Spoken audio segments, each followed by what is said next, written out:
జాతీయ సైన్స్ దినోత్సవం వేడుకలు జరుపుకుంటున్నాం. అర్థమైందా? నేను అప్పుడప్పుడు ఇలా పిల్లలకి వచ్చేసి నువ్వు టచ్ కొట్టాలి, క్లిక్, నువ్వు లేనైపోతున్నావు సబ్జెక్ట్లో, రైట్? నువ్వు లేనైపోక నన్ను మర్చిపోకు. ఏంటి మరి వీళ్ళందరితో కలిసి ఫోటోలు ఉండాలి కదా నాకు. ఇది అర్థం మీకు? చంద్రయాన్ 3 విక్రమ్ ల్యాండర్ మీరు అందరూ ఆ రోజు 2023 సంవత్సరంలో సాయంత్రం 6:04 చంద్రయాన్ 3 విక్రమ్ ల్యాండర్ చంద్రుడు దక్షిణ ధ్రువ ప్రాంతంలో దిగుతున్న సన్నివేశాన్ని టీవీ మీద కూర్చుని అతుక్కుపోయి ఊపిరి వేపట్టుగా చూడాలి. మీరు అందరూ మర్చిపోతే ఎట్లాగా? మీకు సంబంధించి మీ సబ్జెక్ట్ అది, మీ సైన్స్ అది. నేను మర్చిపోయినా పర్లేదు, మీరు మర్చిపోకూడదు. అవునా? ఆ టచ్ చేసిన పాయింట్కి మన ప్రధానమంత్రి గారు కూడా ఒక పేరు పెట్టారు. ఏం పేరు పెట్టారు? అలా ఫస్ట్ గర్ల్స్. నాకు చంద్రయాన్ 3 సక్సెస్ అన్నది నేను కన్విన్స్ అయ్యాను ఆన్సర్, అందుకే గిఫ్ట్ ఇచ్చాను. కరెక్ట్ ఆన్సర్ చెప్పాలంటే చంద్రయాన్ 3 విక్రమ్ ల్యాండర్ చంద్రుడు దక్షిణ ధ్రువ ప్రాంతంలో దిగి ప్రయోగాలు జరిపిన మొట్టమొదటి దేశం మన భారతదేశం. ఈ ప్రపంచానికి ఏ దేశం అక్కడ దిగల, మిగతా చోట్ల ఎక్కడో దిగినాయి, కానీ ఆ దక్షిణ ధ్రువ ప్రాంతంలో దిగి పరిశోధన జరిపిన మొట్టమొదటి దేశం మన భారతదేశం. అందుకు గుర్తుగా జాతీయ అంతరిక్ష దినోత్సవాన్ని మనం వేడుకలు జరుపుకుంటున్నాం. అర్థమవుతుంది కదా? ఏంటి మరి ఆ టచ్ చేసిన పాయింట్కి మన ప్రధానమంత్రి గారు శ్రీమాన్ నరేంద్ర మోడీజీ గారు ఒక పేరు పెట్టారు. మరి ఆ పేరునే చెప్పాలి కదా. First girls. మీరు పుస్తకాలు చదవడమే కాదు, కబుర్లు చెప్పుకోవడం పాటు పక్కన ఇంకేం జరుగుతుంది మీ విద్యకు సంబంధించిన అన్నింటి మీద కొంచెం అటెన్షన్ పే చేయాలా, శ్రద్ధ చూపించాలా. మీ చుట్టూ మీరు మీ చదివే కదా. మరి ఇప్పుడు మీరు జీవితంలో ఒక బుల్లి కల్పనా చావ్లా లాగా, ఒక బుల్లి సునీత విలియమ్స్ లాగా, అవునా, ఒక బుల్లి టెస్సీ థామస్ లాగా తయారవ్వాలా వద్దా? అబ్బాయిలందరూ బుల్లి అబ్దుల్ కలాం లాగా తయారవ్వాలా వద్దా? అవునా? అందుకని మీ చుట్టూ జరుగుతున్న సైన్స్ గురించి మీ చదువు సంబంధించి ఏదైనా సరే మీరు దృష్టిలో పెట్టుకోవాలి. అవసరం అంటే నోట్బుక్ పెట్టుకొని రాసుకోవాలి. ఇంకా అవసరమైతే మీరు ప్రశ్నించే తత్వాన్ని జనరేట్ చేసుకోవాలి. క్వశ్చనింగ్ మెంటాలిటీ, ప్రశ్నించే తత్వాన్ని జనరేట్ చేసుకోవాలి. మా చిన్నప్పుడు ఇలాంటి గురువు పాదాలు పట్టుకుని మీరు నేర్చుకున్న విద్య ఈరోజు మీకు గూగుల్ గురువు గారు ఉన్నారు. అవునా? ఫ్రాక్షన్ ఆఫ్ సెకండ్లో టక్కున ఆన్సర్ వచ్చేస్తుంది. ఇంకా సింపుల్గా వాట్సాప్లో మెటా ఏఐ ఒకటి వస్తుంది. అవునా? ఈ చెత్త చదవలు కొట్టకండి, చదువు సంబంధించినవి ప్రశ్న చేయండి. ఇది ఎందుకు అలాగా, అది ఎందుకు అలా, ఎందుకు, ఏమిటి, ఎలా. మీరు చదువుకుంటే మీకు రకరకాల డౌట్లు వస్తాయి. మర్నాడు టీచర్ దాకా వచ్చి రావక్కర్లేదు. మీరు వెంటనే అమ్మ దగ్గర ఫోన్ చేసుకుని లేదా నాన్న దగ్గర ఫోన్ చేసుకుని టక్కున అందులో కొట్టి వచ్చేస్తుంది. ఓ బుక్ పెట్టుకోండి, దాంట్లో మీరు వచ్చే డౌట్లన్నీ ఆ ఆన్సర్లన్నీ అందులో రాసుకోండి. కానీ మెటా ఏఐలో చూసి ఆ ఆన్సర్ కరెక్టా కాదని మళ్ళీ గూగుల్లో చెక్ చేసుకోండి.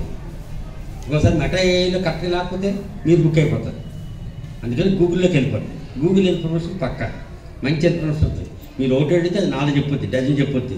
చక్కగా రాసుకోండి, నాలెడ్జ్ ఇంప్రూవ్ చేసుకోండి, జీకే జనరల్ నాలెడ్జ్ ఇంప్రూవ్ చేసుకోండి. You will be the number 1 in your area. I'm challenge to you if you follow my tips. ఏంటి అందులో 90% డౌట్ లేదు. కరెక్ట్ కాకపోతే చెప్పండి, నాకు గుండు కొట్టి చేసుకుంటాను. నేను చెప్పాను మీరు ఫాలో అయితే ఖచ్చితంగా you will be the top in your field. నేను చెప్పిన టిప్ ఫాలో అట్లీస్ట్ ఈ రోజైనా కనీసం మీ బుర్రలో తెలియదు. Nothing is too late than ever. ఈ రోజన్నా కనీసం మీరు ఈ టిప్ ఫాలో అవ్వాలి. అయిపోయింది, గత అయిపోయింది. నిన్న పొద్దున వరకు ఏమైపోయింది మనకు అనవసరం. ఈరోజు నేను మీతో ఇంటరాక్ట్ అవుతున్నాను. ఈ క్షణం నుంచి చాలా అవసరం. నేను చెప్పే ప్రతి పదం ఇవాళ నీకు రాకపోవచ్చు, కానీ మనలో పెట్టుకుని నేను చెప్పే ఫాలో అవ్వండి చాలు. క్లియర్? మీరు ఎక్కడికే వెళ్ళిపోతారు, అందులో డౌటే లేదు నాకు. అర్థవుతుందా అని చెప్పా. సరే, నేషనల్ స్పేస్ డే సెలబ్రేషన్ దానికి చెప్పలేదు. ఆన్సర్ అవుతుంది చెప్పట్లా. చంద్రయాన్ 3 విక్రమ్ ల్యాండర్ చంద్రుడు దక్షిణ ధ్రువ ప్రాంతానికి మన ప్రధానమంత్రి గారు ఒక పేరు పెట్టారు. అది మర్చిపోతే ఎలా బంగా చెప్పాలి, చేయలేకట్లా చెప్పాలి. First row, second row, third row, fourth రో చెప్పాలి. లేదు నెక్స్ట్ లేదా అయిపోయి నేను చెప్పానుకో మీ గుండె కాస్త జారి గలదైపోతుంది. అంత ఈజీ ఆన్సర్ అది. ఎవరు చెప్పమ్మా? విక్రమ్. ఇంకా విక్రమ్ ల్యాండర్ దిగింది కాబట్టి ఎంత తెలివైనడండి. విక్రమ్ ల్యాండర్ టచ్ చేసిన పాయింట్కి ఏం పేరు పెట్టాడంటే విక్రమ్ అని పేరు పెట్టా. అబ్బో, కామన్ సెన్స్ చాలా ఉంది గురుడికి. కూర్చో. ఇంకా చెప్పు.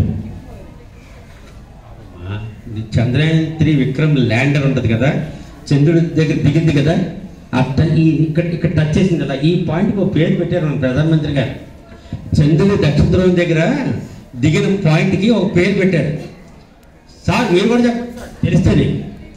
అందరూ టీచర్స్, మీరు టీచర్స్తో సమానం, మీకు కూడా గిఫ్ట్లు ఇస్తాను నేను. చెప్పట్లా?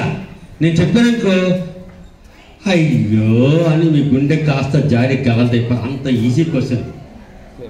మీరు చెప్తే గిఫ్ట్, నేను చెప్తే జ్ఞానం. చెప్పేస్తున్నా శివశక్తి అన్నానా? మరి గిఫ్ట్ మిస్ అయిపోయారు కదా, మరి ఎంత ఇంపార్టెంట్ పాయింట్ ఇది. దాన్ని ఆ శివశక్తి పాయింట్ పురస్కరించుకునే కదా మీరు నేషనల్ సైన్స్ చేసి నేషనల్ స్పేస్ డే సెలబ్రేషన్ చేసుకుంటున్నారు, జాతీయ అంతరిక్ష దినోత్సవం జరుపుకున్నారు, అవునా? సరే, అది పక్కన పెట్టండి. నెక్స్ట్, ఇందాక ఎవరు అన్నారు? చంద్రుడు విక్రమ్ ల్యాండర్ ఎక్కడ దిగింది? చంద్రుడి మీద దక్షిణ ధ్రువం. చంద్రుడి మీద ఎక్కడ దిగింది? విక్రమ్. చెయ్యత్తమన్నా అందరూ చెప్తే నాకు అర్థం కాదు. అందరూ ఒకేసారి మాట్లాడితే నాకు అర్థం అవుతా? అర్థం కాదు. నీకేంటి కుంభమేళలో మొలి ఏంటి అమ్మాయి పేరేంటండి? మొనాలిసా కళ్ళులో ఉన్న నీ కళ్ళు కూడా నువ్వు ఏంటి మొనాలిసా తమ్ముడుగా కళ్ళు అలాగే ఉన్నా నీ. నువ్వు కూడా పాపులర్ అయిపోతావు. ఏ ప్రశ్నలో చూసాడంటే నువ్వు కూడా ఎక్కించేస్తాడు. 1 ఫైన్ మార్నింగ్ స్టార్ అయిపోతావు నువ్వు కూడా అమ్మాయిలాగా. సో నా క్వశ్చన్ ఏంటంటే విక్రమ్ ల్యాండర్ చంద్రుడి మీద దిగింది అన్నాం. ఎక్కడ దిగిందంటే ఏం చెప్తారు? దక్షిణ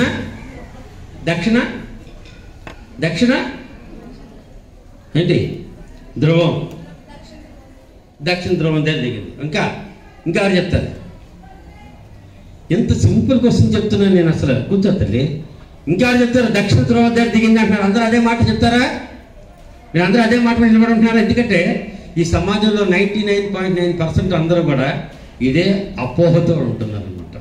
చంద్రయాన్ 3 విక్రమ్ ల్యాండర్ చంద్రుడు దక్షిణ ధ్రువ ప్రాంతంలో దిగింది అని ఒక అపోహ. అది అపోహే. ఎందుకంటున్నానంటే దక్షిణ ధ్రువ ప్రాంతం దగ్గర సూర్యకిరణాలు పడవు. క్లియర్? సూర్యకిరణాలు it's a dark side of the moon. సూర్యకిరణాలు పడకపోతే విక్రమ్ ల్యాండర్కి ఉన్న సోలార్ ప్యానల్స్ ఎలా పనిచేస్తాయి? అది పనిచేస్తేనే కదా అంటే లోపల నుంచి ఉన్న ప్రజ్ఞాన్ రావర్ బయటకు వచ్చి చంద్రుడు దక్షిణ ధ్రువ ప్రాంతంలో తిరిగి పరిశోధన చేస్తుంది. మరి సూర్యకిరణాలు పడినప్పుడు అక్కడ దిగింది విక్రమ్ ల్యాండర్ మీరు చెప్తుంటే దక్షిణ ధ్రువం. మీరే కాదు, ప్రెస్ వాళ్ళు అదే చెప్తారు, స్టూడెంట్స్ అదే చెప్తారు, టీచర్స్ కూడా అదే చెప్తారు. కానీ ఇప్పుడు టీచర్స్ ఎవరు లేదు. 199.999% అందరూ కూడా దక్షిణ ధ్రువ ప్రాంతంలో దిగుతారు. నా క్వశ్చన్ ఏంటంటే దక్షిణ ధ్రువ ప్రాంతంలో 365 రోజులు సూర్యకిరణాలు పడవు. క్లియర్? అప్పుడు ఎందుకని పడవు? అక్కడ దిగలేదు. నీకు ఎక్కడ దిగిందో నీకు తర్వాత బోర్డు దగ్గరికి వెళ్ళి రైట్. సార్ ఆ బోర్డు ఇక్కడ పెట్టుకుంటే బాగుంటుందండి. ఇక్కడ ఆ స్టాండ్ ఇక్కడ పెడితే నేను దాని మీద పక్కన పెట్టండి. జాగ్రత్తగానండి. దక్షిణ ధ్రువం దగ్గర 365 రోజులు సూర్యకిరణాలు పడవు. ఎందుకని? That is called dark side of the moon. అంటే ఏంటంటే 365 రోజులు చంద్రుడి యొక్క ముఖం మాత్రమే మనకు కనబడుతుంది, వెనకాల భాగం కనబడదు. ఎందుకని? అక్కడ ఏం అది కనబడదు కాబట్టి అక్కడ ఏం జరుగుతుందో అనే విషయం తెలుసుకోవాలని అక్కడికి వెళ్ళి మన వాళ్ళు పరిశోధన జరుపుతున్నారు. అర్థమవుతుందా? ఇప్పుడు నేను అడిగే పాయింట్ ఏంటంటే దక్షిణ ధ్రువ ప్రాంతంలో దిగిందని మీరు అందరూ అంటున్నారు. దక్షిణ ధ్రువ ప్రాంతంలో నాకు క్లారిటీ కావాలి. అక్కడ ఎండ పడదు, ఎందుకని పడదు? ఇది నా క్వశ్చన్ అర్థమైందా? దక్షిణ ధ్రువ ప్రాంతంలో సూర్యకిరణాలు పడవు 365 రోజులు. ఎందుకని సూర్యకిరణాలు పడవు? మేడం మీరే చెప్పాలి. మీరు లేవద్దు, దయచేసి కూర్చోండి.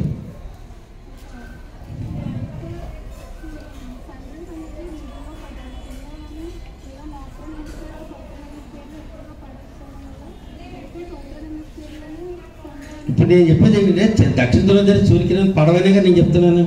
నేను చెప్పే పాయింట్ అదే, మీరు చెప్పే పాయింట్ అదే. నేను క్వశ్చన్ ఏంటంటే ఎందుకని పడవు అని అడుగుతున్నాను. మీకు అర్థమైందా? అది నాకు కావాలి ఆన్సర్. ఎందుకని సూర్యకిరణాలు 365 రోజులు దక్షిణ ధ్రువ ప్రాంతంలో దక్షిణ ధ్రువం దగ్గర పడవు? ఎక్కడ పడతాయని నేను చెప్తా, కానీ 365 రోజులు చంద్రుడు దక్షిణ ధ్రువ ప్రాంతంలో దక్షిణ ధ్రువం దగ్గర సూర్యకిరణాలు పడవు అని చెప్పాను. చెప్పండి ఆన్సర్. మీరు చెప్తారని నన్ను చెప్పమంటారా? చెప్పేస్తున్నా, మీకు తెలిసింది మళ్ళీ గుండె జాగ్రత్త అయిపోద్ది. చెప్పేస్తున్నా, ఎంత సింపుల్ ఆన్సర్ అంటే చెప్పేస్తున్నా. రెడీ? ఎవరు చెప్పరు కదా.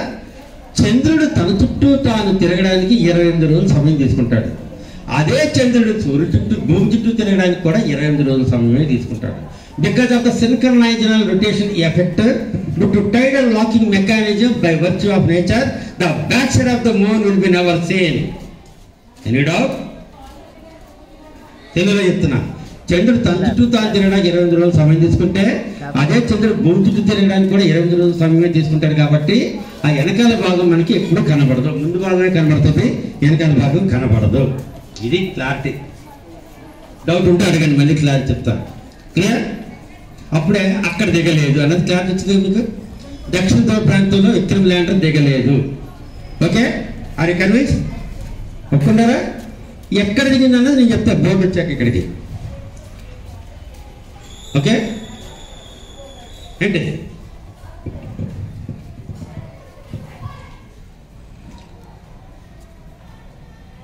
చెప్పేనా? చెప్పనా సార్? బోర్డు ఇక్కడ బోర్డు అక్కడ కనబడుతుంది సార్. వీళ్ళకి కనబడుతుంది సార్. ఆ టేబుల్ కుర్చీలు కూడా తీసేయమనండి సార్. టేబుల్ కుర్చీలు పక్కకు పెట్టేయమనండి సార్. ఆ రాకెట్ టేబుల్ కింద పెట్టేయండి. రాకెట్ టేబుల్ కింద పెట్టేయండి. ఈ టేబుల్ ఇలాగే ఎత్తి ఇక్కడ పెట్టేయండి, డౌన్లో పెట్టేయండి. నువ్వు అక్కడే కూర్చో. ఆ 2 కుర్చీలు తీసేయండి.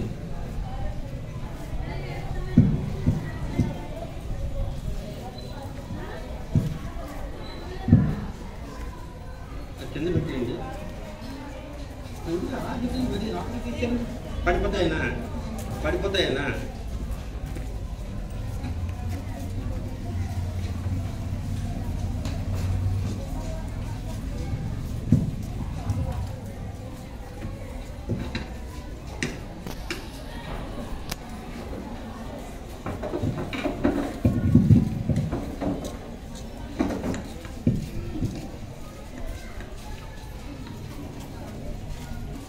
మనం జాతీయ అంతరిక్ష దినోత్సవ వేడుక జరుపుకుంటున్నాము. ఎందుకు జరుపుకుంటున్నాము అంటే చంద్రయాన్ 3 ప్రయోగం ద్వారా చంద్రయాన్ 3 విక్రమ్ ల్యాండర్ చంద్రుడు దక్షిణ ధ్రువ ప్రాంతంలో, దక్షిణ ధ్రువం దగ్గర కాదు. ఆ ప్రాంతం ఎక్కడ ఉన్నది ఇప్పుడు నేను బోర్డు మీద ఎక్స్ప్లెయిన్ చేసి చెప్తాను. ఓకే, ఆ టచ్ చేసిన పాయింట్కి శివశక్తి అని పాయింట్ పెట్టారు మన ప్రధానమంత్రి నరేంద్ర మోడీ. అది కూడా చెప్పారు. క్లియర్? నౌ చంద్రుడి గురించి మాట్లాడుకోబోయే ముందు ఫస్ట్ భూమి, ఈ భూగోళం ఉంది కదా, భూగోళం. ఈ భూగోళంలో ఏంటి, దీన్ని ఎలా స్టడీ చేస్తారు ఏంటి, ఈ భూగోళాన్ని బాబు ఫోటోలో తీయమ్మా. ఈ భూగోళాన్ని మనం బాతీ ఫోటో, భూగోళాన్ని ఎత్తేసిన బాహుబలి టైటిల్ ఇది. బాగుందా? భూగోళం గురించి నేను మీరు పుస్తకాలు చదువుకుంటారు, సోషల్లోని సైన్స్లోని గట్టాను. దాని గురించి ఇప్పుడు నేను మాట్లాడతాను, మీరు సమాధానం చెప్పాల్సిందే. No excuse. Okay, let us start. ఎప్పుడైతే భూమి గురించి మీకు అర్థమైందో similar parameters will be applicable for the moon also.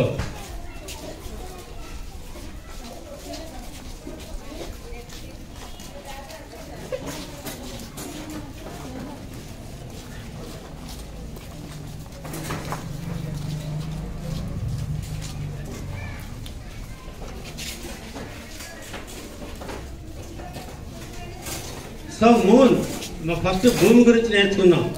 జాగ్రత్తగా వినండి, టీచర్స్ కూడా. స్టూడెంట్స్ చెప్పకపోతే టీచర్స్ చెప్పండి సమాధానం.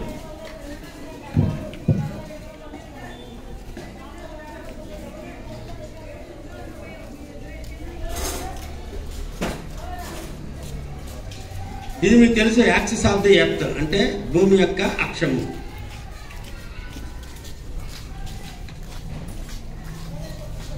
రైట్? ఇది నార్త్, ఇది సౌత్, వెస్ట్, ఈస్ట్.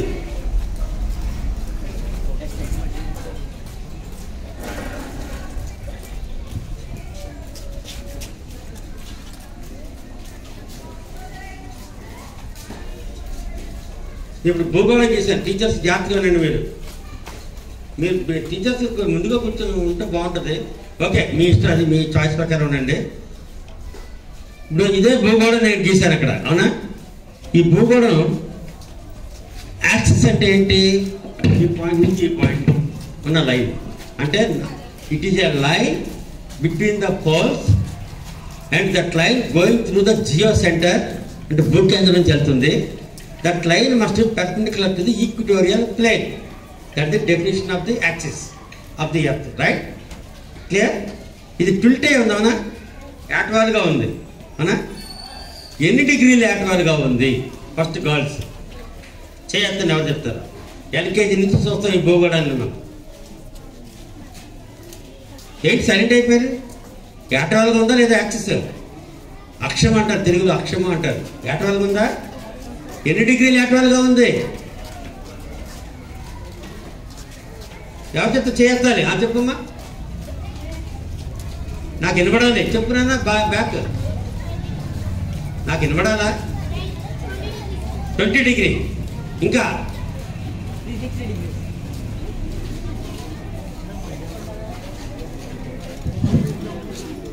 కొట్టేప్పుడేమో ఊరికి అరిసేస్తారు. దద్దరు వెళ్ళిపోయినాడు, ఆకాశం దద్దరు. ఇప్పుడు చెప్పండి అంటే నోట్లో కొడుకు నాకు క్వశ్చన్ మళ్ళీ రిపీట్ చేస్తున్నా. యాక్సిస్ అంటే ఏంటి? ఉత్తర ధ్రువం నుంచి దక్షిణ ధ్రువం ఉన్న ఒక స్ట్రైట్ లైన్, అది భూకేంద్రం నుంచి వెళ్తుంది. అది ఇన్క్లైన్డ్గా ఉంది అని చెప్పి నేను వస్తున్నాను. ఇన్క్లైన్డ్గా ఉంది ఎలాగా ఎందా? అది ఎల్కేజీ నుంచి చూస్తున్నాం మనం. మీరు అది చూసినప్పుడే ఎందుకు ఇన్క్లైన్డ్గా ఉంది అని నువ్వు గూగుల్లో కొట్టి తక్కువ వచ్చేది ఆన్సర్. నువ్వు క్వశ్చన్ చేయవు. నేను ప్రశ్నించినప్పుడు ఆన్సర్ రాదు. ఎల్కేజీలో క్వశ్చన్ ఇది, ఎల్కేజీ క్వశ్చన్ ఇది. మళ్ళీ చెప్తున్నా, ఇక్కడ బాగుంది సార్ అక్కడికన్నా. ఇది సూపర్ ఐడియా, ఇది సూపర్ ఐడియా. భూగోళం ఇలా ఇన్క్లైన్డ్గా, యాక్సిస్ ఇన్క్లైన్డ్గా ఉంది. ఎన్ని డిగ్రీలు ఇన్క్లైన్డ్గా ఉంది చెప్పరా టీచర్స్?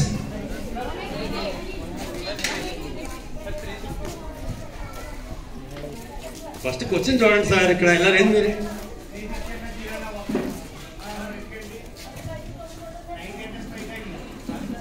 ఇగో ఈ లైన్ ఏంటి అని నేను అడుగుతున్నాను. నేను ఇది axis of the earth. Box chocolate box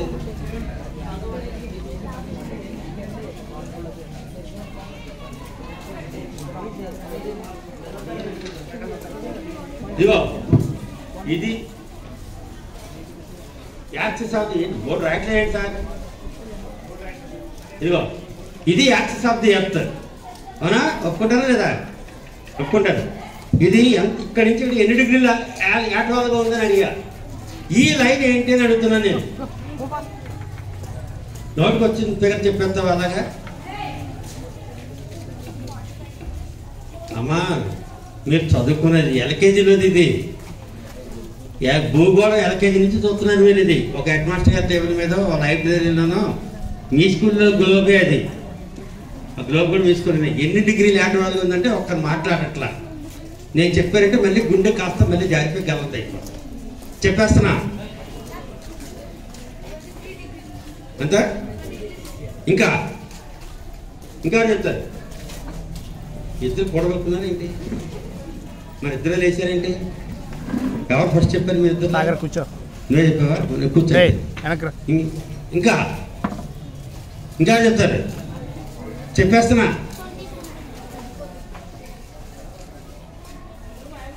ఏమన్నారు సార్? ఏమన్నారు సార్? ఏమన్నారు? 23.5. అయినా నువ్వు దగ్గర చెప్పావు కాబట్టి you are deserve to get a gift. Please come.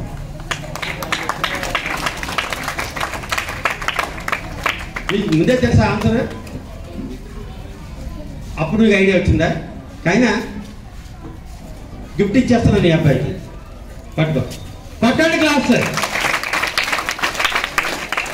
At least చెప్పాడు కదా, గాడ్ బ్లెస్ యు అన్న, గాడ్ బ్లెస్ యు. అట్లీస్ట్ చెప్పాడు కదా, అవునా కదా? మరి మనం ఎందుకు చెప్పలేదు ఏంటి? సమస్య ఎక్కడ వస్తుందంటే ఇలాంటివి మీరు చెప్పరు. అరే సమంత నాకు చైతన్య విడాకులట్రా, చెడ్డీ వేసుకున్నాడు కూడా చెప్పేస్తాడు. ఇది మన పరిస్థితి. నేను ఎక్కడికి వెళ్ళిపోవాలి? నేను ఎక్కడికి వెళ్ళిపోయి బతకాలి నేను? ఏంటి ఆ సమంత నాకు చైతన్య విడాకులు మనకు అవసరమా? ఇది అవసరమా? ఇది అవసరం. మీ జీవితాలు నిలబెట్టే సబ్జెక్ట్ ఇది. మిమ్మల్ని ఎక్కడికో తీసుకెళ్లే సబ్జెక్ట్ ఇది. అట్లీస్ట్ ఇవాళకి మారండి మీరు, ఓకేనా? రైట్. 23.5 డిగ్రీ అవునా? టీచర్స్ మీరు ఎవరైనా ఇంకా చెప్పలేదని, ఇంకా చెప్పలేకపోయామేంటని బాధ అని అనిపిస్తుందా? అరే రే ఈ క్వశ్చన్ ఆన్సర్ చెప్పలేకపోయాము, మనం చెప్పాల్సిందని ఎవరికైనా అనిపిస్తుందా? అనిపిస్తుంది కదా మేడం. కొన్ని అలా అనిపించిన వాళ్ళందరికీ నేను మరొక అవకాశం ఇవ్వమంటారా?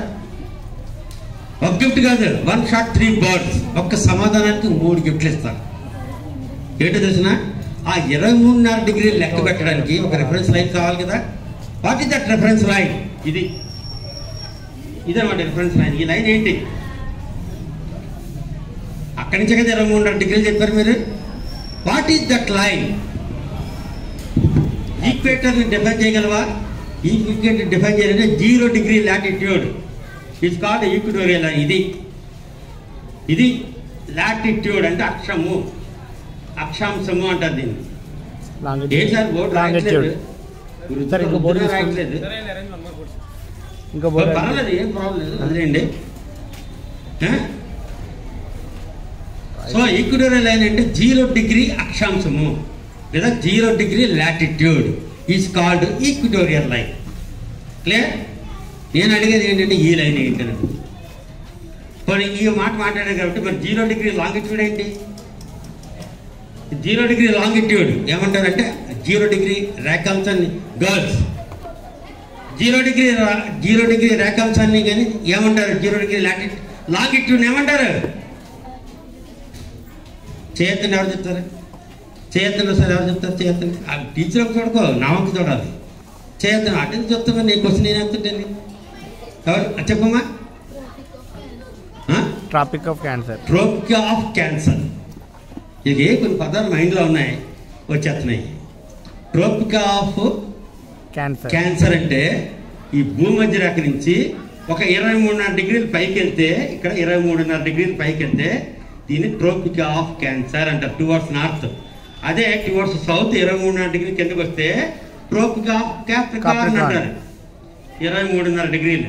ఓకే, ఇంకొంచెం పైకి వెళ్తే 66.5 డిగ్రీలు పైకి, 66.5 డిగ్రీలు పైకి వెళ్తే దీన్ని ఆర్కిటిక్ సర్కిల్ అంటారు. అదే సౌత్ సైడ్ ఇంకో 66.5 డిగ్రీలు కిందకి వస్తే ఏంటి? అంటార్కిటిక్ సర్కిల్ అంటారు. ఏంటో భూమధ్య రేఖ అంటే 0 degree latitude is called equatorial line లేదా భూమధ్య రేఖ. ఆ భూమధ్య రేఖ 0 డిగ్రీ అని అనుకుంటున్నాడు. 0 డిగ్రీ నుంచి టువర్డ్స్ నార్త్కి 23.5 డిగ్రీలు పైకి వెళ్తే అక్కడ వచ్చే ఆ లైన్ని ట్రోపిక్ ఆఫ్ క్యాన్సర్ అంటారు. కూర్చో అంటే అర్థందా? అదే దక్షిణ సైడ్కి వస్తే ఈక్వటోరియల్ లైన్ నుంచి 23.5 డిగ్రీలు దాన్ని ట్రోపిక్ ఆఫ్ క్యాప్రికార్న్ అంటారు. ఇంకొంచెం పైకి వెళ్తే 66.5 డిగ్రీలు టువర్డ్స్ నార్త్ సైడ్కి వెళ్తే దాన్ని ఆర్కిటిక్ సర్కిల్ అంటారు.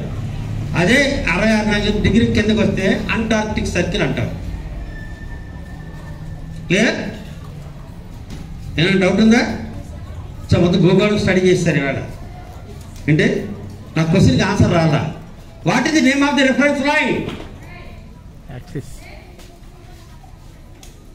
సరే, దీని గురించి నేను 3 గిఫ్ట్లు ఇవ్వాలి కాబట్టి మీరు బాగా ఆలోచించండి.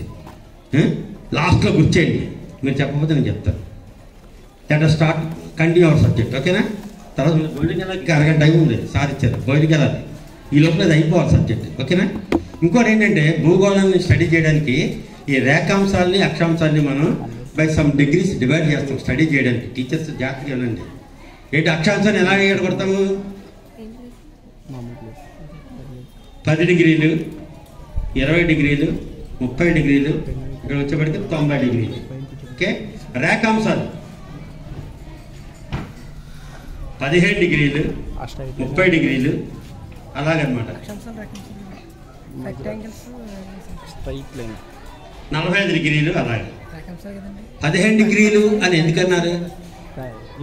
భూమి పడమటి నుంచి తూర్పు వైపు తిరుగుతుంది కదా, అది తిరిగినప్పుడు ఒక గంట సేపు ఎంత తిరుగుతుందో దాన్ని 15 డిగ్రీలు అంటారు. ఒక గంట భూమి తిరిగేదాన్ని జాగ్రత్తగానండి.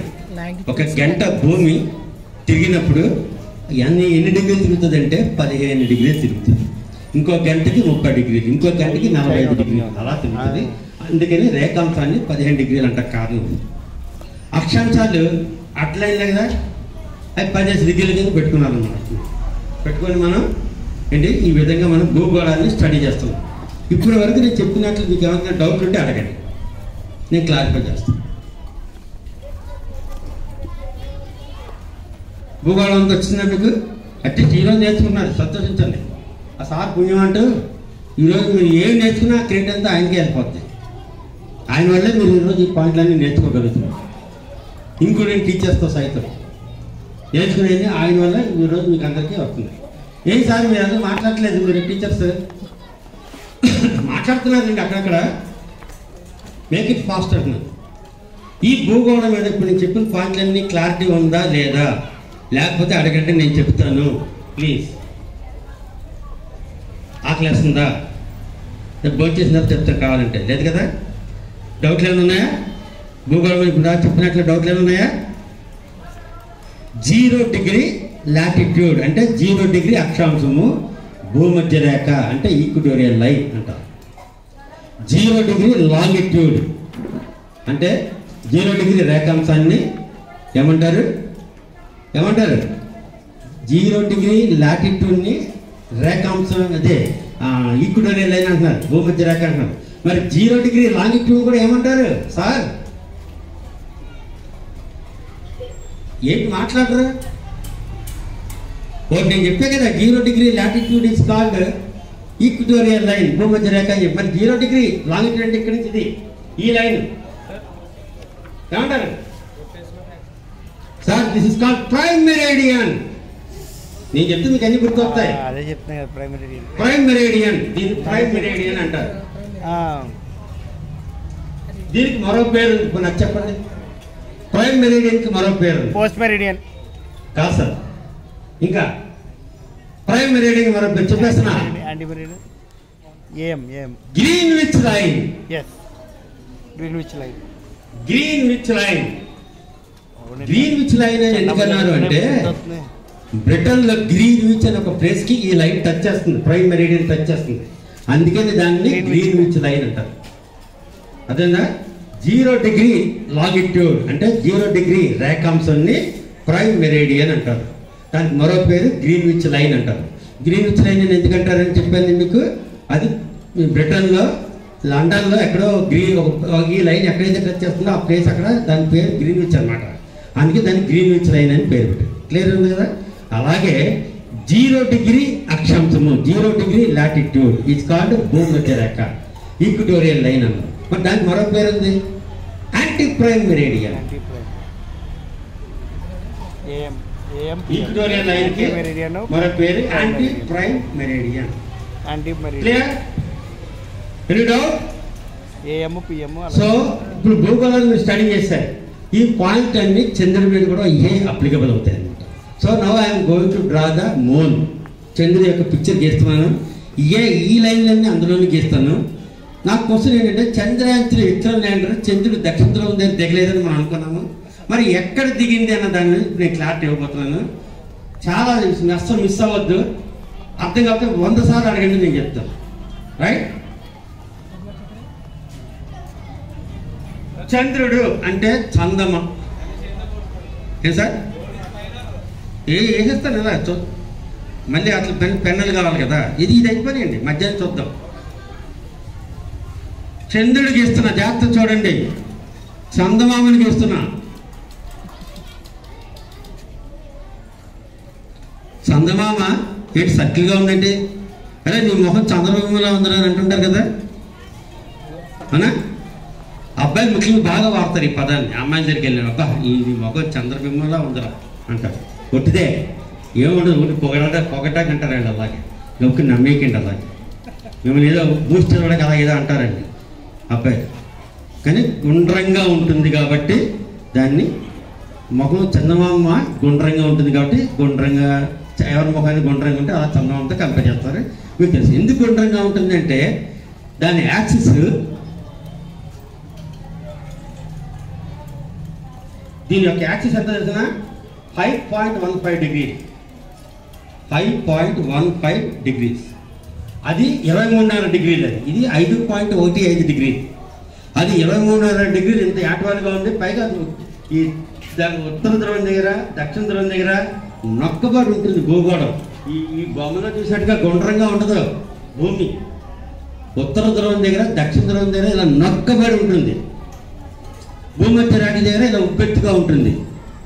నేను అలా గీసాను, అలాగే అర్థమైంది కదా. సో ఇప్పుడు మళ్ళీ దీంట్లో కూడా మనం ఏం చెప్తామంటే నార్త్, వెస్ట్, ఈస్ట్, సౌత్, అవునా? దీన్ని కూడా మనం విడగొట్టాలి కదా. 10 డిగ్రీలు అక్షాంశాన్ని, 10 డిగ్రీలు, అలా 20 డిగ్రీలు, అలాగే, అవునా? రైట్. అలాగే రేఖాంశాలు అక్కడ పాయింట్లు పెట్టింది కదా, అది కూడా తెచ్చి ఇక్కడ పెట్టాలి. ఏమో 15 డిగ్రీలు, 30 డిగ్రీలు, 45 డిగ్రీలు, అలాగే. ఇది 10 డిగ్రీలు, 20 డిగ్రీలు, 30 డిగ్రీలు, ఇక్కడ వచ్చేవాడి 90 డిగ్రీలు, అలాగే, అవునా? ఇక్కడి నుంచి లెక్కేసుకుంటూ వస్తాం మనం. 10 డిగ్రీలు, 20 డిగ్రీలు, అలాగే ఇక్కడికి వచ్చేవాడికి 69 డిగ్రీలు, ఇక్కడ వచ్చేవాడికి 90 డిగ్రీలు, ఏమో 30 డిగ్రీలు, అలాగే. క్లియర్?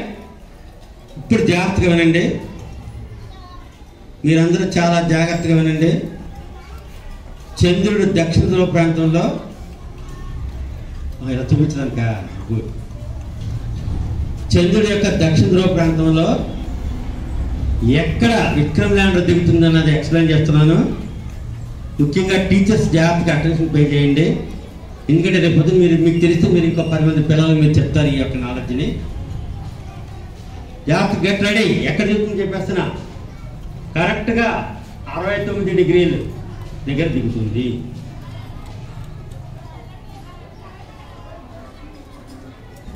నేను డిస్టెన్స్ చెప్పట్లా. 69.3276 డిగ్రీలు టువర్డ్స్ సౌత్. అంటే ఇది సౌత్. ఇక్కడి నుంచి లెక్క పెట్టుకుంటే ఈస్ట్ నుంచి లెక్క పెట్టాలి. ఈస్ట్ నుంచి లెక్క పెట్టుకుంటే వెస్ట్ నుంచి కాదు, ఈస్ట్ నుంచి లెక్క పెట్టి వస్తూ టువర్డ్స్ సౌత్కి వచ్చినప్పుడు 69 డిగ్రీల దగ్గర టువర్డ్స్ సౌత్ అందుకే బ్రాకెట్లో ఎస్ అని పెట్టారు. ఇక్కడ దగ్గర దిగింది, అవునా? దీనికి ఇంకా దూరం ఎంత తెలిసిన మీరు ఆశ్చర్యపోతారు. ఎంత తెలిసిన 630 కిలోమీటర్లు. చంద్రయాన్ 3 విక్రమ్ ల్యాండర్ దిగిన ప్రాంతానికి దక్షిణ ధ్రువానికి మధ్య గల దూరం 630 కిలోమీటర్లు. అండర్లైన్ చేయండి. ఎందుకు ఇంతలాగా డీటెయిల్గా చెప్పాల్సి వస్తుందంటే, జాతీయ అంతరిక్ష దినోత్సవం వేడుకలు జరుపుకుంటున్నాం కదా, ఎందుకు జరుపుకుంటున్నాం అన్న యొక్క క్లారిటీ కావాలి ప్రతి ఒక్క విద్యార్థికి. దాని తర్వాత ఇంకేదైనా చదువుకోవాలి మీరు, రైట్? ఇక్కడ మీకు డౌట్లు రావాలి. మీరు అందరు టీచర్స్తో సైతం మీకు డౌట్లు రావాలి. అది ఇప్పుడు నేను చెప్పబోయే పాయింట్. మీరు తలకు పెట్టి అట్లాగా నేను చెప్పింది ఎక్కడ దిగిందా నన్ను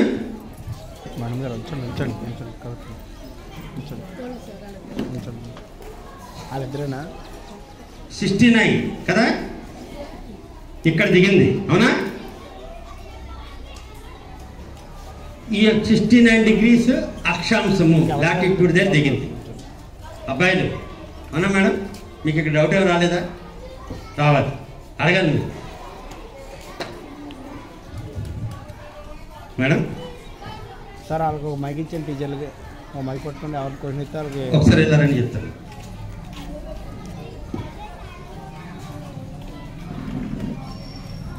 ఇదండి చెప్పండి. ఫోటోలు ఎక్కడ మనోడు ఎక్కడ? మాకు ఇలాంటప్పుడు మీరు జీవించేటప్పుడు మీరు యాక్ట్ చేయాలి. రండి.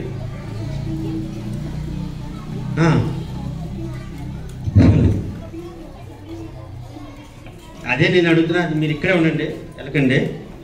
మీకు 0 డిగ్రీ తెలుసు కదా, అక్షాంశం రేఖ లాటిట్యూడ్ని ఏమంటాం మనం? చంద్ర మధ్య రేఖ అంటాం. అది తెలుసు కదా. అక్కడేమో భూమధ్య రేఖ అంటాము, చంద్రుడి మీదకి వచ్చేప్పటికి చంద్ర మధ్య రేఖ అంటాం. అక్కడి నుంచి అటు పైకి వెళ్ళినా ఇటు కిందకి వెళ్ళినా ఏంటి, ఇటు 10 డిగ్రీలు ఇటు వెళ్తే ఇటు 10, ఇటు నుంచి వెళ్తే ఇటు 10, ఇక్కడ 90, ఇక్కడ నుంచి కూడా 90 అవుతుంది. ఇక అక్కడి నుంచి ఇక్కడి నుంచి ఎలా వెళ్తే ఇక్కడ వచ్చి 90 అవుతుంది. అవునా? నేను ఎక్కడ దిగిందని చెప్పానంటే సరికి ఈ 69 డిగ్రీస్ దగ్గర దిగింది అని చెప్పాను. ఇక్కడ మీకు డబ్బులు రావాలా? మరి ఈ పాయింట్ ఏంటి? అవును సార్, ఏ 69లో దిగింది అనేది ఎలా తెలుసుకుంటాం? అడాలి కదా. అవును సార్, నేను వినలేదు ఇందాక, అది నాకు రాలేదు. మీరు కూడా వినాలి ఈ పాయింట్. చెప్పండి. ఇప్పుడు 69 డిగ్రీలో దిగింది అన్నారు, ఎటు నుంచి దిగింది అనేది చెప్పాలి కదా, క్లారిటీ. ఇదేమో పడమర సైడ్ ఉంది, ఇదేమో తూర్పు సైడ్ ఉంది.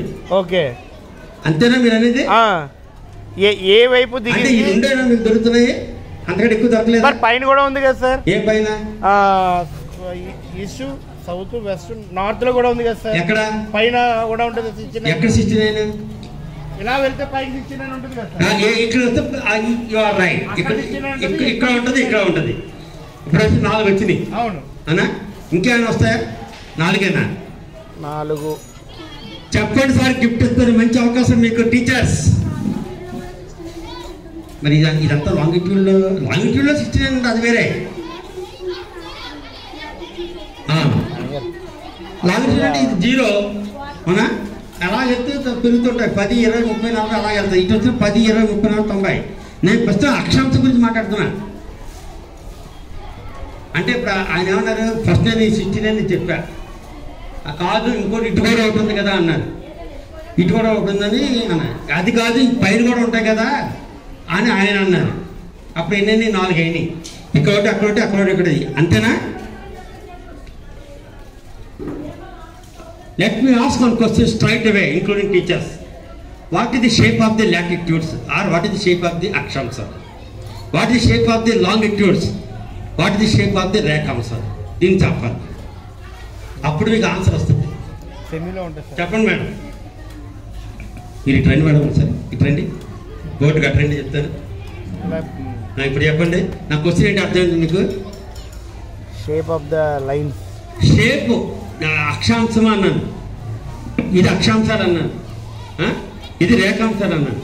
దాని తాలూకా షేప్, జామెట్రికల్ షేప్ ఏంటని అడిగి. ఎలిప్టికల్ అండి, ఎలిప్టికల్. చెప్పండి దేంటి? Absolutely right answer.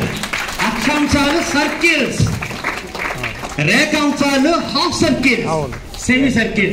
మరి పాయింట్ తెలియదు కదా? Super madam, excellent. రండి మేడం, అదలు కొట్టేశారు మీరు. ఎవరు చెప్పరు ఇది, నిజంగా ఎక్కడ ఎవరు చెప్పరు ఈ పాయింట్. అది చూడండి మేడం, ఫోటో కోసం కొట్టండి, చప్పట్లు కొట్టండి. చెయ్యట్టు తీయదండి, చెయ్యట్టు తీయాలి మీరు. మరి మీ పేరు చూసేది ఎట్లాగా? రైట్. అక్షాంశాలు అంటే it's a circle. Now right. అంటే రేఖాంశాలు అంటే సెమీ సర్కిల్స్. ఇది రేఖాంశాలు, దీన్ని లాంగిట్యూడ్స్ అంటాం. రైట్. లాటిట్యూడ్స్ అంటే సర్కిల్స్, ఫుల్ సర్కిల్స్. సార్ మీరు కూడా చూడాలి, మీరు మీ ప్లేస్ చాలా అవసరం నాకు. ఇప్పుడు మీరు ఇన్వాల్వ్ అయ్యి, ఇది లాటిట్యూడ్స్. అవునా? ఇప్పుడు నాకు ఇక్కడ ఒక 69 ఉంది, ఇక్కడ ఒక 69 ఉంది, ఇక్కడ ఒక 69 ఉంది, ఇక్కడ ఒక 69 ఉంది, 4 చెప్పారు. మరి బ్యాక్ సైడ్ ఉంటుంది కదా సార్? బ్యాక్ సైడ్ ఇది ఫ్రంట్ అంటే ఇక్కడ, ఇది ఇటు మీరు చూపించారు ఫ్రంట్.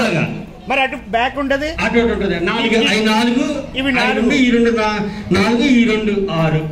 మరి బ్యాక్ సైడ్ కూడా 4 ఉంటాయి కదా సార్? చెప్పండి సార్ మీరు. మరి సైడ్ నుంచి సైడ్ వ్యూ లో చూడొచ్చు. చూడొచ్చు, ఎన్ని ఉంటాయి? సో నాకు తెలిసి వి కెనాట్ ఫైండ్ ఇట్. అది కరెక్ట్ కాదు, మీ థీమ్ కరెక్ట్ కాదు. జాగ్రత్తగానండి. మీరు ఏమన్నారు? లాటిట్యూడ్స్ సర్కిల్స్ అన్నారా? అవును సార్. సర్కిల్ అంటే మీనింగ్ ఏంటి? 360 డిగ్రీస్ కాదమ్మా. సర్కిల్ అంటే ఏంటో 360 డిగ్రీస్. అవునా? ఇది ఒక్కొక్క డిగ్రీ ఇలా కాంప్యూట్ చేసుకుంటూ పోతే 369 డిగ్రీస్ ఉంటాయి. చెక్ చేసుకోండి ఇప్పుడు. అదే చెప్తాను సార్, డిఫరెంట్ వే నుంచి మనం ఒక వ్యూ నుంచి వస్తాం కదా sir. Right are not? Right. Circle అంటే 360 డిగ్రీస్. దాన్ని ఒక్కొక్క డిగ్రీ కింద డివైడ్ చేస్తే 360 డిగ్రీలు ఉంటాయి. అవును సార్. ఒక్కొక్క డిగ్రీ దగ్గర 69 డిగ్రీలు నోట్ చేస్తే 369 డిగ్రీలు ఉంటాయి. క్లియర్? ఆ 369 డిగ్రీలో ఏ 69 దగ్గర దిగింది విక్రమ్ ల్యాండర్, అది నాకు కావాలి. అంటే జాగ్రత్తనండి, ఇక్కడ దిగిందని చెప్పాను. అవునా? అప్పుడు ఈ హాఫ్ వదిలేద్దాం. అంటే 360లో 180 పోయింది. వినండి సార్, మొత్తం 360 డిగ్రీలు ఉన్నాయి. 69 డిగ్రీలు ఇక్కడ. ఇది ఈస్ట్ నుంచి సౌత్కి వచ్చే పాయింట్లో దిగిందని చెప్పారు. అప్పుడు ఈ హాఫ్ తీసేద్దాం.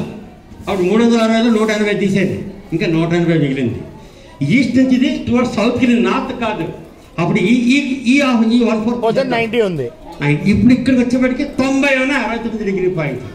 ఆ 90 69 డిగ్రీ పాయింట్లలో ఏ డిగ్రీ దగ్గర దిగింది? ఇది క్వశ్చన్.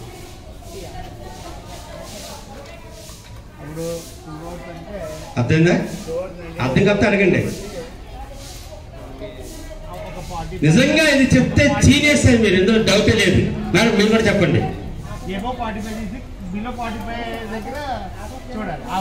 చూస్తేనే కదా ఇప్పుడు నేను చెప్పే కదా, ఇక్కడ 69 దిగింది. మొత్తం ఎన్ని ఉన్నాయన్నా? 90 ఉన్నాయన్నాను. 69 డిగ్రీలు 90 ఉన్నాయన్నాను. ఆ 90లో ఏది తెలియాలి అంటే ఇక్కడ ఒక కాన్సెప్ట్ మైండ్లో ఉండాలి. ఏంటో కాన్సెప్ట్ అంటే మీకు అందరికీ తెలిసింది graph sheet. Clear? Let me draw the graph sheet here. జాగ్రత్తగా పిల్లలు, మిస్ అవ్వద్దు పాయింట్. ఇది వై, ఇది ఎక్స్. అవునా? గ్రాఫ్ షీట్లు తెలుసా మీకు? సార్ నాకు ఈ పాయింట్ కావాలి సార్, మీరు ఎలా కమ్యూనికేట్ చేస్తారు? This is X Y. Right? Right అంటే ఇది ఎక్స్, ఇదేమో వై. ఈ పాయింట్ మీరు రిప్రజెంట్ చేయాలి అంటే you have to tell in terms of X Y coordinates. Similarly on the globe, sir భలే సపోజ్ చేస్తున్నారు టైంకి. గ్రాఫ్ షీట్ ఇది ఎక్స్ అనా, ఇది వై అనా. ఇక్కడ పాయింట్ కావాలంటే ఎక్స్ దూరం ఎంత, వై దూరం ఎంత అనేసి మీరు చెప్తే అప్పుడు ఎక్స్ వై కోఆర్డినేట్స్ ఇక్కడ వచ్చి ఇది ఎక్స్ వై కోఆర్డినేట్స్ చెప్పాలి. క్లియర్? అదేవిధంగా భూగోళం మీద కానీ చంద్రగోళం మీద కానీ మీరు ఒక పాయింట్ చెప్పాలి అంటే you have to communicate in terms of longitudes and latitudes. Here longitude called 69 degrees. Then whatever the longitude, that is 32 degrees.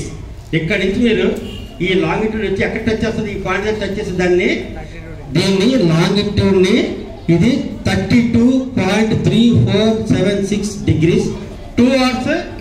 ఇక్కడ ఇది 0 డిగ్రీ, ఇది 2 అవర్స్ ఈస్ట్. ఇది ఈస్ట్ కదా, అంచేత ఇక్కడ మీరు ఈస్ట్ అని పెట్టాలి. అదే లాటిట్యూడ్ ఎంత? 69.3. ఈ చాక్పీస్ బాగా రాస్తుంది. 3286 2 అవర్స్ ఈస్ట్. ఈ ఎక్కడైతే లాటిట్యూడ్ అంటే అక్షాంశం 69 డిగ్రీస్ ఉందో, ఎక్కడైతే లాంగిట్యూడ్ రేఖాంశం 32 డిగ్రీలు ఉందో, ఈ రెండు ఎక్కడైతే కోయిన్సైడ్ అవుతుందో ఆ పాయింట్ దగ్గర విక్రమ్ ల్యాండర్ దిగింది. ఆ పాయింట్కే శివశక్తి అనే పాయింట్ పెట్టారు మన ప్రధానమంత్రి నరేంద్ర మోడీ గారు. Any doubt? మీరు ఇంకా 10 మంది చెప్పాలి. మీరు జాతీయ అంతరిక్ష దినోత్సవం యొక్క ఇంపార్టెన్స్ ఏంటంటే ఇది. ఈ టచ్ చేసిన పాయింట్కి శివశక్తి.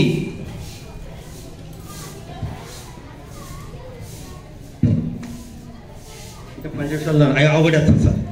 ఆ పాయింట్కి ఏం పేరు పెట్టారు? శివశక్తి. శివశక్తి అనే పాయింట్ ఎక్కడి నుంచి పుట్టుకొచ్చింది? ఇస్రో శక్తిలోంచి పుట్టుకొచ్చింది. రైట్? ఆ ఇస్రో శక్తి ఎవరు దేశభక్తి నుంచి పుట్టుకొచ్చింది? అంతరిక్ష పితామహుడు, the father of India space program, doctor Vikram Ambalal Sarabhai గారి దేశభక్తి నుంచి పుట్టుకొచ్చింది. అవునా? ఇస్రో శక్తి ఎక్కడి నుంచి పుట్టుకొచ్చింది? ఒక భారతీయుడి దేశభక్తి నుంచి పుట్టుకొచ్చింది. అది ఎలా పుట్టుకొచ్చింది? ఇస్రో శక్తి మిత్రమా, నా ఫోన్ నిజంగా నా ఫోన్ వీడియో కొట్టు, నేను జీవించేస్తాను. వీడియో ఆన్ చేయి మళ్ళీ. Doctor Vikram Ambalal Sarabhai full name. అంతరిక్ష పితామహుడు, అంతరిక్ష పితామహుడు, the India's space program, the father of India's space program, doctor Vikram Ambalal Sarabhai. అందరికీ తెలిసిన పేరు ఏంటంటే విక్రమ్ సారాభాయ్. ఆయన జాతరండి. ఆ భారతీయుడి దేశభక్తి నుంచి పుట్టుకొచ్చింది. ఈరోజు మీరు చూస్తున్న ఇస్రో శక్తి మన దేశభక్తి. చంద్రయాన్ స్ఫూర్తి, గగనయాన్ యుక్తి, మంగళయాన్ ఖ్యాతి, శుక్రయాన్ కీర్తి, వైద్యరంగంలో అద్భుతమైన సృష్టి, సముద్ర గర్భంలో సహజ వనరులపై దృష్టి, అంతరిక్షంలో భారత సొంత ఇంటి కథ, కాలము తీరిన కృత్రిమ ఉపగ్రహాల నిర్మూలనపై వల,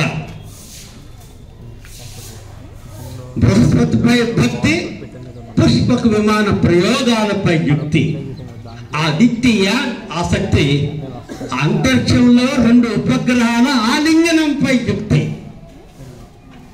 అంతటి అద్భుతమైన ఇస్రో శక్తి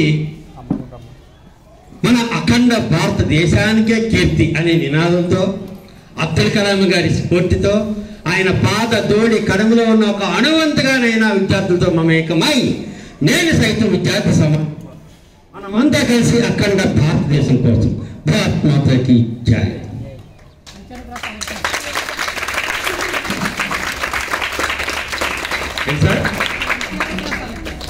అంత్యానుప్రాస అలంకారం అంటే అండి. అదే ఎక్కడది? అవునా? నాకు తర్వాత చెప్పండి.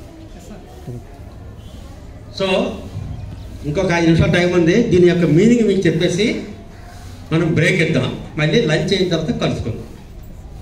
ఏడో అది షీట్స్ అవి పక్కన పెట్టి. సో ఇస్రో శక్తి మన దేశభక్తి అన్నది. ఎవరి దేశభక్తి నుంచి పుట్టుకొచ్చింది అంటే మీకు ఆల్రెడీ చెప్పాను. డాక్టర్ విక్రమ్ సారాభాయ్ గారి దేశభక్తి నుంచి పుట్టుకొచ్చింది మీకు ఆల్రెడీ చెప్పాను. మరి చంద్రయాన్ స్ఫూర్తి, గగనయాన్ యుక్తి అన్నది అంటే చంద్రయాన్ 3 ఈ రాకెట్లో పెట్టి పంపించాం. ఎప్పుడు సక్సెస్ అయింది? ఇందాక మనం చెప్పుకుని ఆగస్టు 23వ తారీఖున ఏంటి ఈ చంద్రయాన్ 3 ఈ రాకెట్లో పెట్టి కక్షలో పెడితే అక్కడి నుంచి చంద్రుడి దగ్గరికి వెళ్ళేది. చంద్రయాన్ 3 చంద్రుడి దగ్గర నుంచి మళ్ళీ చంద్రుడి ఉపరితలం మీదకి వెళ్ళి దిగింది ఆగస్టు 23వ తారీఖున 2023వ సంవత్సరంలో. అవునా? 2023 ఆగస్టు 23వ తారీఖున చంద్రయాన్ 3 విక్రమ్ ల్యాండర్ ఏంటి చంద్రుడి దక్షిణ ధ్రువ ప్రాంతం మీద దిగిన సందర్భంగా మనం జాతీయ అంతరిక్ష దినోత్సవం జరుపుకుంటున్నాం, వేడుకలు. అవునా? ఆ యొక్క పాయింట్కి శివశక్తి అని నామకరణం చేశారు. ఆ చంద్రయాన్ 3 తీసుకెళ్ళిన రాకెట్టే ఈ రాకెట్. ఏంటి మిత్రం ఒకటో స్నాప్ ఇలాగా బాహుబలిని ఎత్తేసిన Baahubali. Yes, this rocket is named as a Baahubali. ఎందుకన్నారు బాహుబలి అని? దీని తర్వాత మధ్యాహ్నం మాట్లాడుకుందాం. ఓకే, ఏ రాకెట్లో అయితే చంద్రయాన్ 3 పెట్టి పంపించామో అదే రాకెట్లో 3 భారతీయులను పెట్టి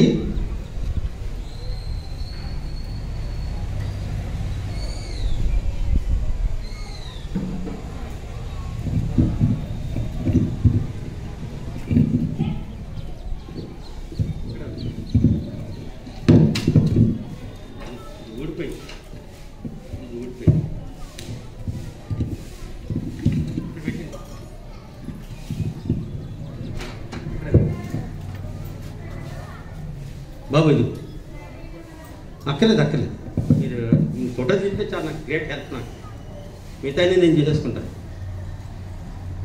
చూసారా ఎలా పెట్టాను పోజ్? మీకోసం నేను ఎదురు చూస్తున్నాను ఇక్కడ. మళ్ళీ వెళ్ళిపోతాయి, ఇవి ఉండవు మళ్ళీ చేతిలో. ఏ రాకెట్లో అయితే చంద్రయాన్ 3 పెట్టి పంపించామో మీకు ఆ రాకెట్ చూపించాను. అదే రాకెట్లో ఎక్కడైతే చంద్రయాన్ 3 పెట్టామో ఆ చంద్రయాన్ 3 ఎలా ఉండదో తెలిసిన మీకు? మీరు ఎప్పుడు చూడలేదు కదా, అది కూడా చూపించేస్తాను. అది అది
చంద్రయాన్ 3 ఏ రాకెట్లో పెట్టి పంపించానో అదే రాకెట్లో ఇది పెడతాం అనమాట.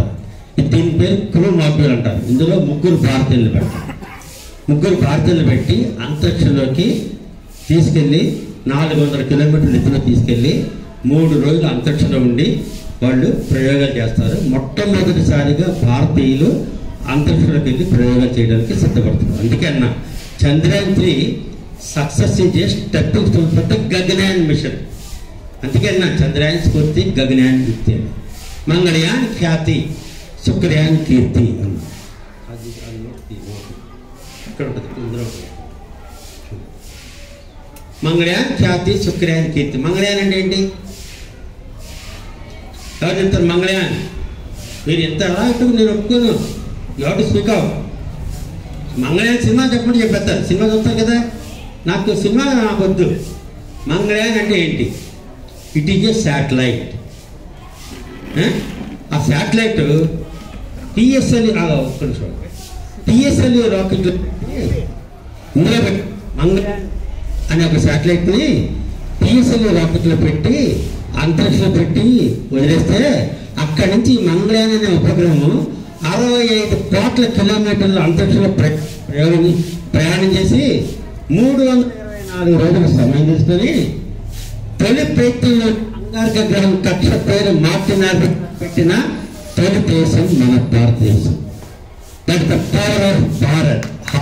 భారత్ మహాన్. ఆ యొక్క సక్సెస్కి గుర్తుగా మన భారత ప్రభుత్వం ఇండియన్ కరెన్సీ నోటు మీద ఆ యొక్క మంగళయాన్ అనే ఉపగ్రహం పేరు ఉపగ్రహాన్ని ప్రింట్ చేసింది. ఆ కరెన్సీ నోట్ చెప్పాలి. రూపాయల నోటు. ఎవరు ఇంకెవరు చెప్పారు? ఇక్కడ తెగ చాలా మాటలు మించినాయి. మీరు నేను చెయ్యత్వని చెప్పానా? ఫస్ట్ చెప్పినారు నిహాల్ సార్. నిహాల్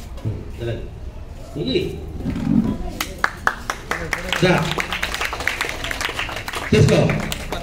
ఇలా ఉండాలి ఆన్సర్లు. గాడ్ బ్లెస్ యూ నాన్న, గాడ్ బ్లెస్ యూ. అర్థమైందా? కొట్ట తీసారా? ఇలా ఇగో 2000 రూపాయల నోటు. కింద ఉంటుంది చూడండి, మంగళయాన్. కింద ఉన్న ఉపగ్రహం పేరు Mangalyaan. Clear? Okay, any doubt? So Mangalyaan success leads to prove the Venus planet. అంటే శుక్రగ్రహాన్ని కూడా మనం పరిశోధించడానికి మన శాస్త్రవేత్తలు, ఇస్రో శాస్త్రవేత్తలు ప్లాన్ చేస్తున్నారు, నడుస్తూ ఉంది పని. అందుకే Mangalyaan success leads to the Venus planet. ఎందుకు మనం శుక్రగ్రహం చేయాలి చెప్పండి? భూమి శుక్రగ్రహం రెండు కూడా లుకింగ్ లైక్ ఎ ట్విన్స్, అంటే కాళ్ళ పిల్లల్లా ఉంటాయి. మనం భూమి మీద బతుకుతున్నాము. ఒకప్పుడు భూమి మీద ఎంతమంది ఉండేవారు మనుషులు? మొట్టమొదటిసారి పోతే ఒక మనిషి లేదా ఇద్దరు అనుకుందాం, ఒక ఫిమేల్ ఒక మేల్ అనుకుందాం ఫర్ ఎగ్జాంపుల్, అంతేనా సార్? తర్వాత 100, తర్వాత 200, తర్వాత 1,00,000, తర్వాత 1,00,00,000, తర్వాత 800 కోట్లు. ఇప్పుడు జనాభా, ప్రపంచ జనాభా. నేల ఏమైనా పెరిగిందా? భూభాగం ఏమైనా పెరిగిందా? పెరగలేదు. మనుషుల మటుకు ఒక మనిషి నుంచి 800 కోట్ల జనాభా పెరిగారు. భూభాగం ఎంత ఇప్పుడు మీరు ఉంటుంది? ఈ భూభాగం ఎంత ఉంటుంది భూగోళంలో? ఈ భూగోళంలో భూభాగం ఎంత ఉంటుంది చెప్పండి?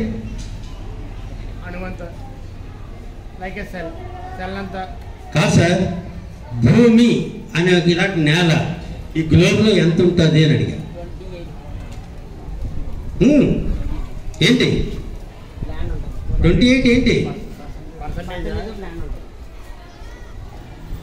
Absolutely right. అంటే 1/4 ఆఫ్ ది ల్యాండ్, 1/4, 4వ భాగం భూమి ఉంటుంది, మిగతా 3/4 వాటర్ ఉంటుంది. అది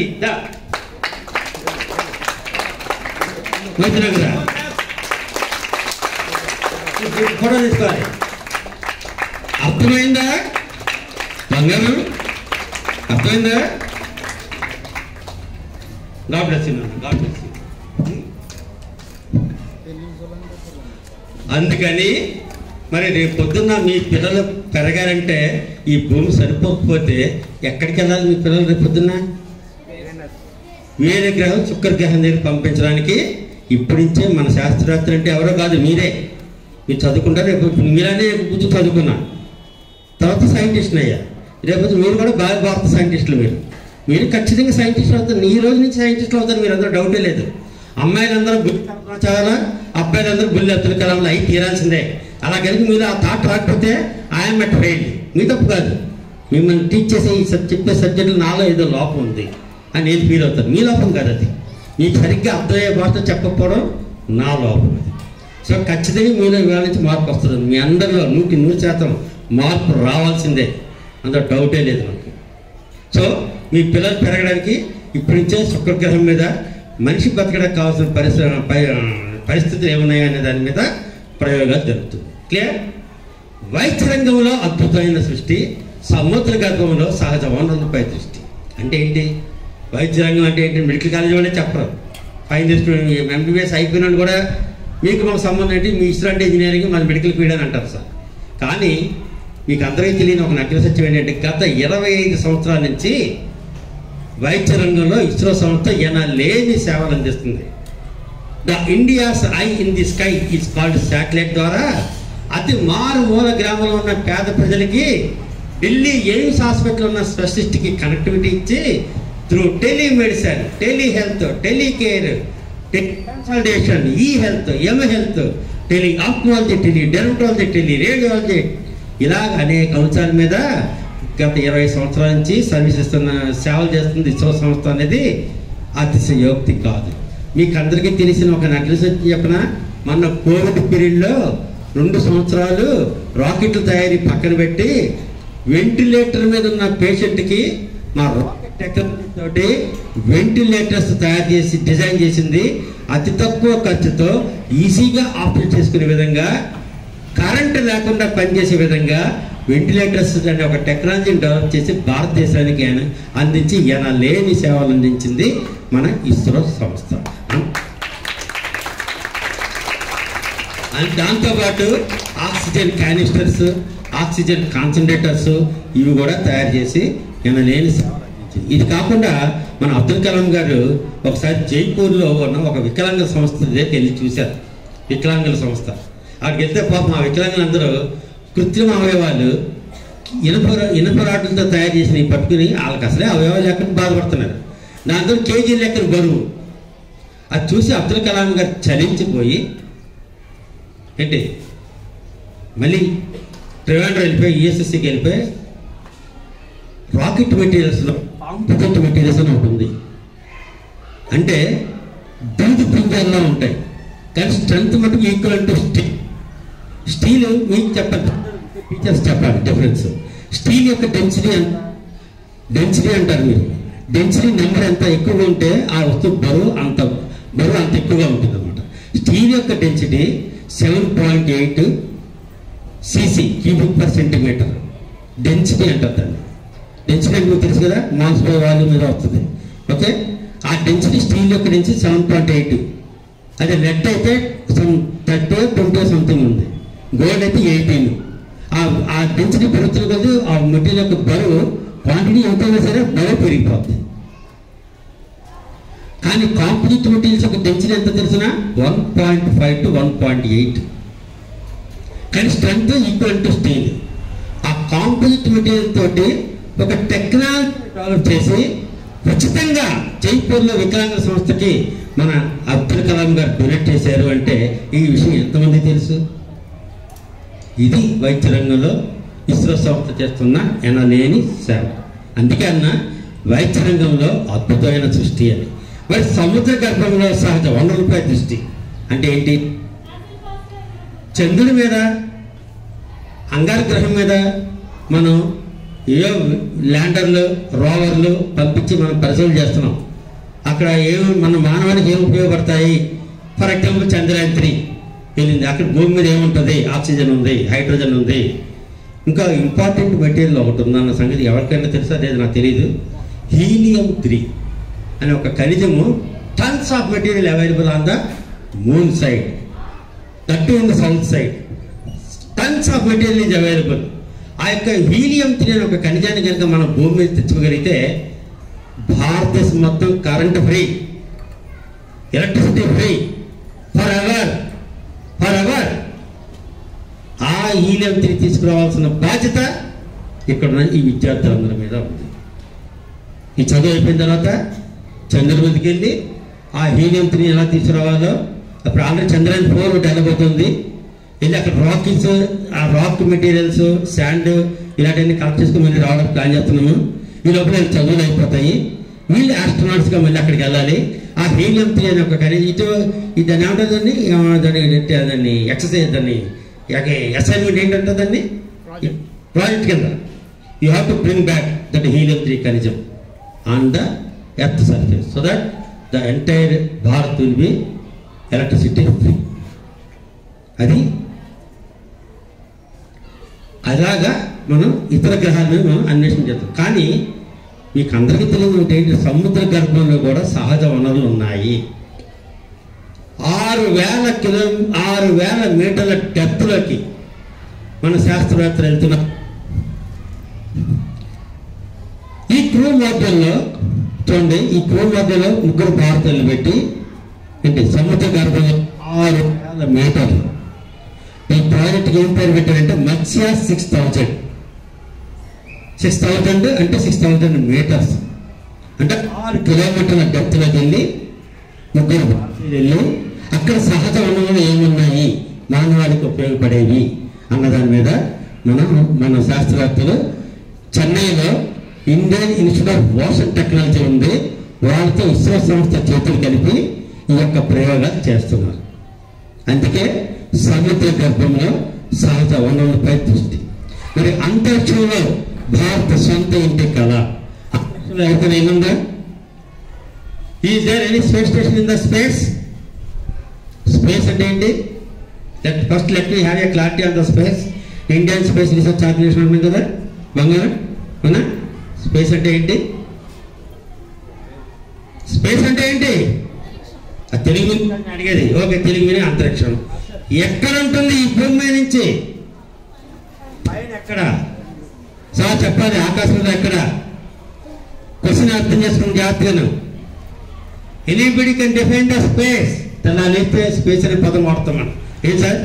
space craft, space probe, space shuttle అని అంటాం లేదా? స్పేస్ ఎక్కడ ఉందో తెలియాలా వద్దా మనకి?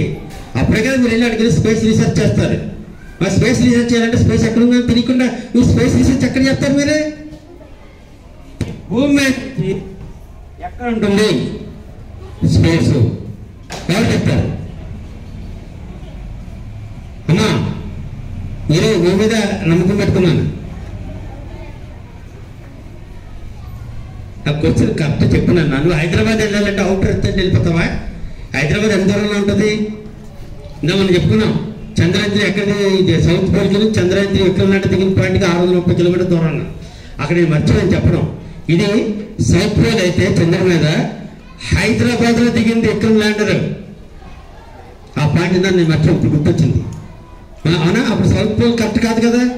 అక్కడ ఎండ పడుతుంది సూర్యుకి. హైదరాబాద్లో సూర్యకిరణాలు పడతాయి. 630 కిలోమీటర్ దూరంలో దిగింది విక్రమ్ ల్యాండర్. అది ఎంతో నేను మర్చిపోయా చెప్పడం. ఇప్పుడు చెప్పండి, స్పేస్ అంటే ఏంటి? ఎవరైనా డిఫరెన్స్ చేస్తారా? Teachers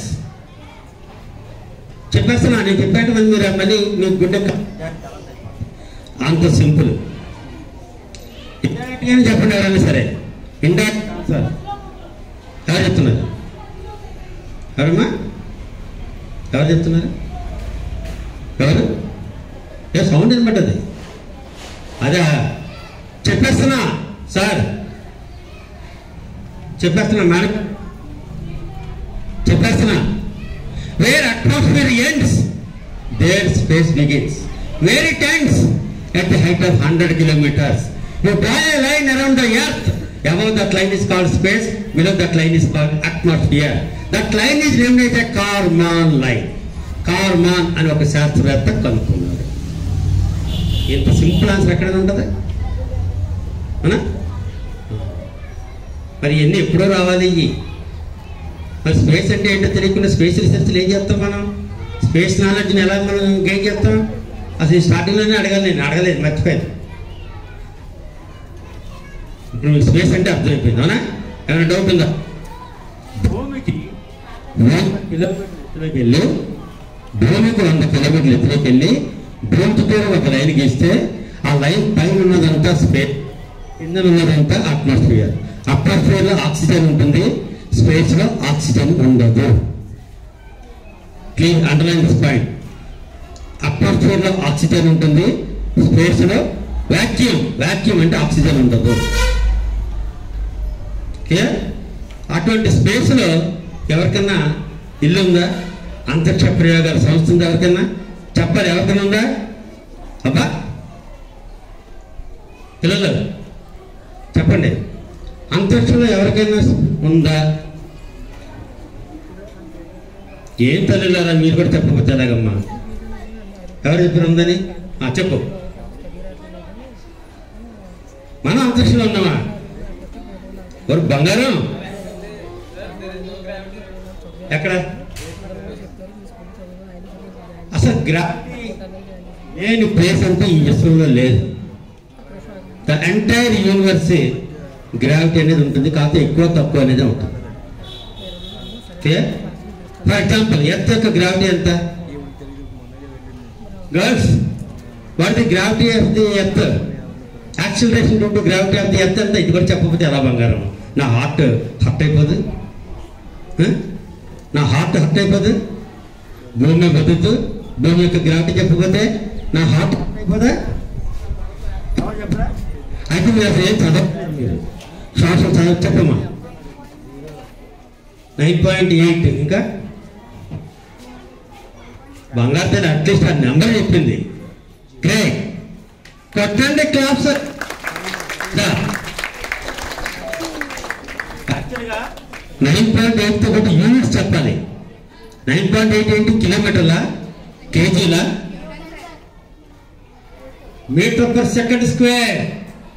acceleration due to gravity metre per second square. కొట్టండి. Metre per second square 9.8 metre per second square. God bless you. Clear? ఇప్పుడు మీ స్పేస్ అంటే ఏంటో తెలిసిపోయింది. ఆ స్పేస్లో భూమి మీద నుంచి ఒక ఇల్లు ఉంది. That is called ISS, international space station. అది కొన్ని దేశాలు కలిపి, America, Russia, European countries, Japan కలిపి అక్కడ ఇల్లు కట్టుకున్నాయి. ఇప్పుడు ఉంది అక్కడ. మన భారతీయ శాస్త్రవేత్త ఆస్ట్రోనాట్ సునీత విలియమ్స్ మేడం అందులో హెండప్ అయిపోయింది. మీరు ఈ న్యూస్లో గట్ట చూసే ఉంటారు. ఇప్పుడు అక్కడే ఉంది ఆవిడ. జూలై కింద సంవత్సరం జూన్ 6వ తారీఖు వెళ్ళింది.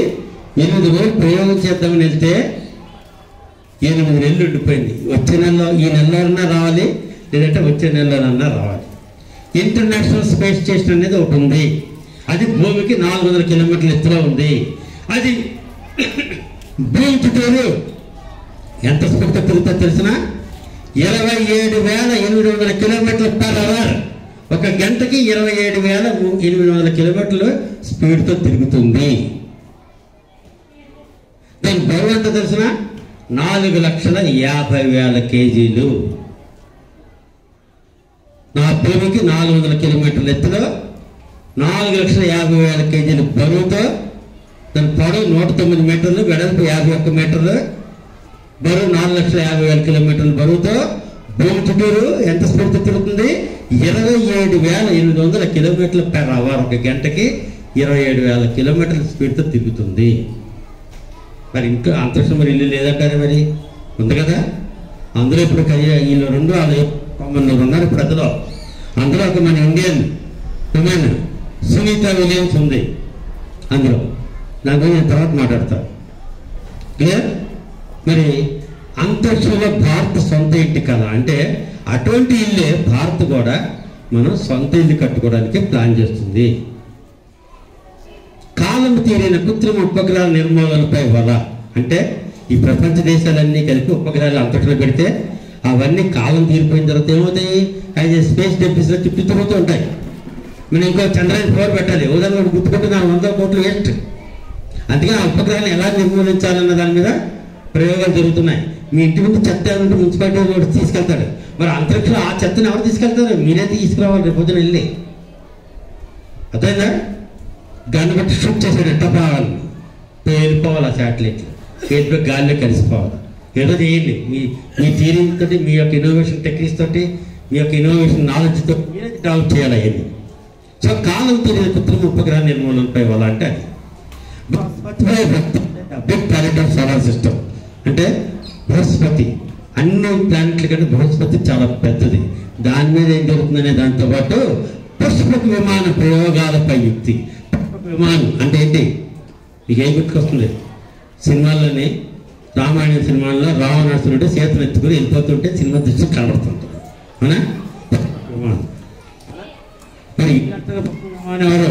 ఇస్రో అంటున్న పుష్పక విమానం